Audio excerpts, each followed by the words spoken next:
Here at the Australian Open 2020, watching Fortnite on the main stage, 500k worth of prize money given out over the next 2 days. But what I'm here to talk to people about is some content and to ask, how do you make a creator truly scalable? Let's say the creator, you're scalable in one sense. Sure, you can gain more subscribers, you can have more followers. However, you're only making money when you're actively participating a lot of the time. When you're Twitch streaming, when you're making YouTube videos, or when you're doing meetups or appearances at events. So I want to ask people who work in the industry, as well as a bunch of content creator managers themselves, how can you make a creator truly scalable? And do you have any experience in doing this?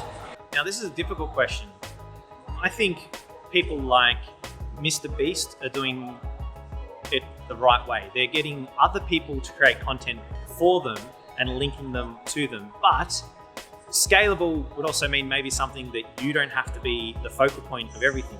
Getting people that are part of a team, creating a team, maybe Click in the way Muselk's using the Click House is a really good example of how to create something more than just you having to be in every video, you having to go to every event. Creating brand and awareness around a product or a name rather than maybe just specifically yourself. Products like Fatality's gaming brand, Fatality Gaming, he is still a gamer, still playing games, but he's playing off of the fact that he was a pro gamer and now he has all this cool gamer gear, designed for gamers, by the best gamer in the world. And therefore that's a business running itself, that he doesn't have to go to every event and be on every video, but his products can sell themselves with just his name on them.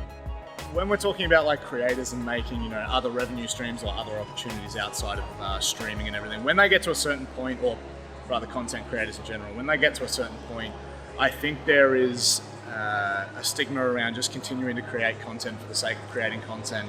But if you do look at certain creators, some of them, I think merch is a really simple way to get out of it and say, oh yeah, like this is another way that we can look at making money. This is a way that we can not directly make money from creating content. It's more about the brand of the content creator themselves.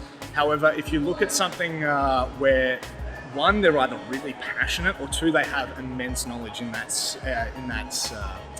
industry or maybe in that set role, this is where things can kind of branch out a little bit more. And I think you'll start to see, now that the era of gaming is becoming a lot more prevalent in society, and not only that, I think people are starting to pick up on the fact that YouTubers are very serious about what they do, and they have a pool of knowledge that I don't think a lot of people give them enough credit for.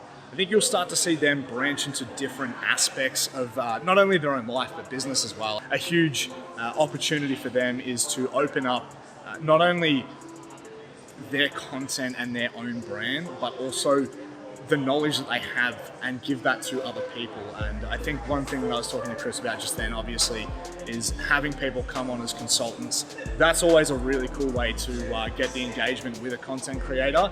However, I do think even further than that, it's just about what knowledge, what experience do they have prior that will suit a certain position, a certain role.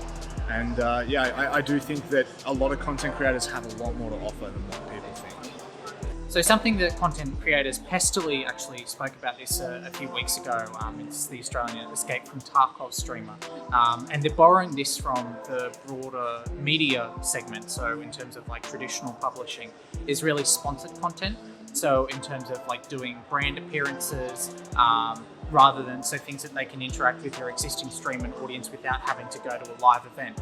From a gaming perspective, the biggest example of this a year ago now was Apex Legends, where you had streamers like Ninja was paid like $1 million US. You had streamers like Shroud that were paid like 600 or 700,000, and they were there to be, covered for about a week if they wanted to keep playing the game. They could, but they didn't have to. And that gave them the ability to sort of diversify with something new, show something new to their audience, but also sustain their revenue just in case, they had a quiet month or they wanted to take a week off or something like that. And reaching out and doing more of those side brand deals, and some of the small ones, so like maybe something with an energy drink, maybe something with a clothing sponsor, maybe with something with a coffee sponsor. Those are little things and pieces where content creators can make themselves more sustainable and also more viable outside of the up and downs of the gaming industry generally. Merchandising, 100 Thieves do a great example of this. Is another one where it makes a lot of sense for them. The margins are very good. It's something that can persist based on their brand and not based on a brand tied to any particular game. And more and more streamers are doing that with their own merch, cups, mugs, shirts, hoodies, whatever it might be. And that's another lesson that comes from gaming too, because you've got great example, PAX Australia. A lot of the indie devs that showcase there find that they make more money off selling merch and pins than they do their actual games.